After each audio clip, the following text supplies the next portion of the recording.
India میں social media پر boycott ترکی اور boycott Azerbaijan جیسے ہیش ٹیگز ٹرینڈ کر رہے ہیں۔ انڈیا پاکستان کے درمیان حالیہ کشیدگی کے دوران رجب طیب اردوغان نے پاکستانی عوام کو بھائیوں کی طرح قرار دیا اور کہا کہ وہ ان کے لیے دعا گو ہیں۔ کشیدگی کے دوران انڈیا کی طرف سے پاکستان پر میڈ ان ترکی ڈرونز استعمال کرنے کا الزام لگایا گیا، جبکہ پاکستان نے India per made in Israel drones استعمال کرنے کا الزام لگایا۔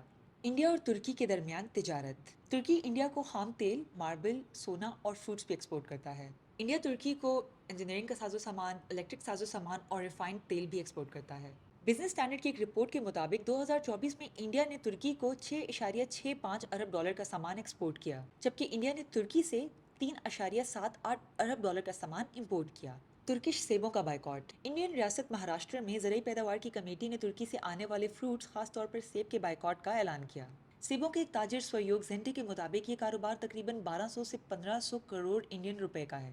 ترکش ماربل کا بائیکاٹ۔ اکنامک ٹائمز کی ایک رپورٹ کے مطابق پاکستان انڈیا کی کشیدگی کے درمیان راجستھان میں ادے پور کے ماربل کے تاجروں نے ترکی کے ساتھ کاروبار ختم کر دیا۔ انڈیا اور ترکی کے درمیان ٹورزم۔ سابق سفیر انیل تریگونایت کے مطابق 2024 میں ٹورزم کے لیے 2,30,000 سے زیادہ انڈینز ترکی گئے۔ نیوز 18 نے رپورٹ کیا کہ ایز مائی ٹرپ کے کو فاؤنڈر پرشانت پٹی نے ترکی اور آذربائیجان کے لیے اپنی ٹریول بکنگ سروسز روک دی ہیں۔ پرشانت کے مطابق ترکی کے لیے انہوں نے 22%، جبکہ آذربائیجان کے لیے انہوں نے 30% سے زیادہ کینسلیشنز دیکھی۔ 2024 میں 3,80,000 سے زیادہ انڈینز نے ترکی یا آذربائیجان کا سفر کیا۔